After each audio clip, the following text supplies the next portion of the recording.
over the weekend, I would see lawmakers in the Senate and House of Representatives pass the 2024 appropriation bill by raising the budget size by 1.2 trillion naira. And the bill passed, a sum of 1.7 trillion was earmarked for statutory transfers, 8.2 trillion for debt servicing, 8.7 trillion for recurrent expenditure, while 9.99 trillion was for capital expenditure. Also at the subnational level, all the states have either proposed or passed a total of about 16.14 trillion naira for 2024. Well, joining us now is Dr. Afolabi Olowookere, Chief Economist, Analytics, Data Services and Resources, ADSR. Great to have you on the show. Happy New Year. Great to have you, Ladi. Happy New Year, and Happy New Year to our viewers. Fantastic. Good afternoon. Good afternoon. So the budget is passed now, and now waiting for assent by the president. It did come, as promised in December, but we see the budget was jacked up by about 1.2 trillion naira. Will you say more money to take care of the needs of the populace? Definitely. I think the populace can do well. So having our budget from 27.5 trillion and now being increased to 28.78 trillion, that's an increase of 1.2 trillion. So that's a lot of money, especially when you are comparing us with what we have done before as a country. So definitely it means more money. But does it really mean more money when you compare to the size of the economy? For instance, this is an economy that probably will be about 220 or more million people next year. We have a GDP that will be close to 250 trillion naira by next year. And we have a lot of people that we have to meet their needs. So by the time you look at the budget and you try to divide it by the number of citizens, as well as expressed as a percentage of GDP, it probably will show that it's something a bit smaller than one would have expected. So we try to do some analysis to look at the budget of 28.78 trillion for 2024, for instance, which has a capital budget of close to 10 trillion, 9.99 something trillion. That is 10 trillion. Now that's a capital budget, and that is close to about 35% in terms of the share of capital that would have. That is a very good thing, especially if we can spend it, because more often than not, we have a capital component that is about 30% or 31%, but at the end of the day, we only spend about 10 or 15% on capital, because we have a lot of deficits and a lot of capital expenditure often is used to finance it, so that we have less capital at the end of the day. But by the time you look at our budget in terms of how much will go to an individual person, so this is just a rough estimate to say, let's just divide the budget by the total number of persons. For instance, you will see that for the federal government, we are going to have about 126,200 per person in a year. And that will translate to about 350 naira per day to an average Nigerian. And the entire budget is less than 10% of GDP. Is that good? Yes. I mean, we are better than where we used to be. But when you compare us to other countries that we can compare ourselves with in Africa, I think we are still far less and lower than them. And talking about comparing ourselves, yes. Comparing Nigeria, there we see budget per person annually. If you break it down, if you put back that slide, 126,000 naira per person. That's if you break down the budget and divide it by the population of Nigerians at this point. So you're estimating that 126,000. If you put up that slide now, 126,000 per person, then daily 344 naira. So compared to our African peers, how are we looking? Not very good. As I said, we are probably better than where we're coming from. But let's just pick some African countries. Of course, when we are doing comparison, it's going to be in dollar terms. Nigeria will probably be doing about $256 per annum per person. I think we are a bit better than Ethiopia. But when you compare us to a country like Botswana, of course, Botswana is way up there.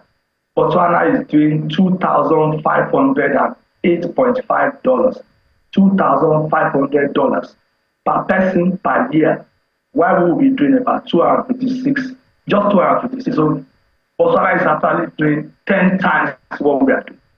When you look at South Africa is doing $2,052. So South Africa is about 8 times bigger than Nigeria in terms of budget per capita. And we are not just talking about federal government budget, because more often than not, when you do this kind of analysis, you will say, oh, you're only looking at federal government.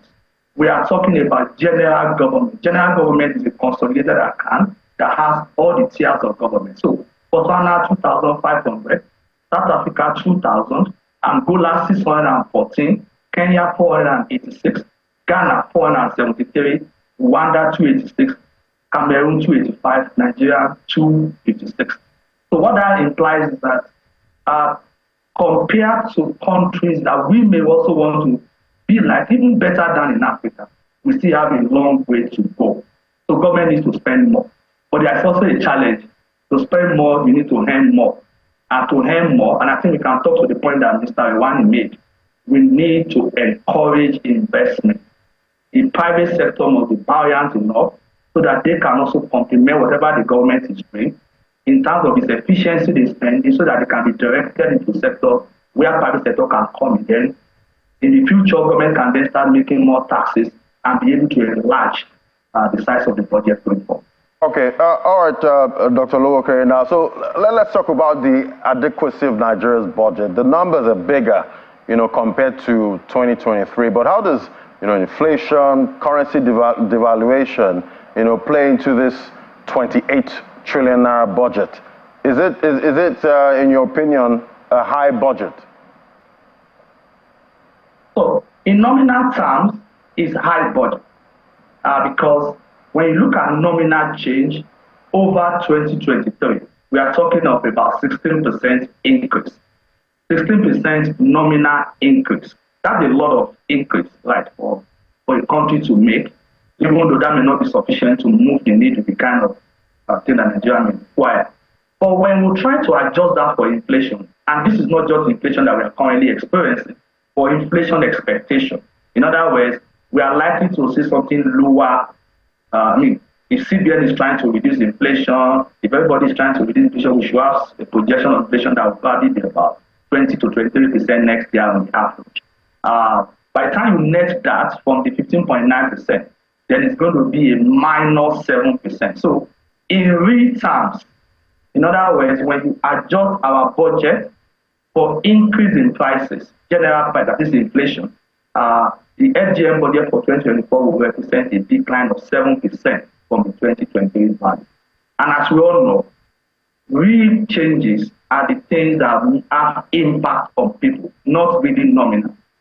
If prices increase and you also increase the expenditure, you may still not increase anything, because people don't, if you double my salary and you also double prices, I'm still at the same level of welfare. So in other words, when we look at inflation, the budget of the federal government has not actually increased, it's actually declined by 7%. Right. But when you look at it in dollar terms, that's a different ballgame. We're actually back to around 2008, 2009 in terms of dollar terms. Sometimes I don't want to say a lot about dollar terms, because some people say, do we spend dollars? But what is important is that comparatively, if you want to compare with other countries, you're going to use dollar terms, then to show that our budget is far lower than what we've been doing in the last 10 years.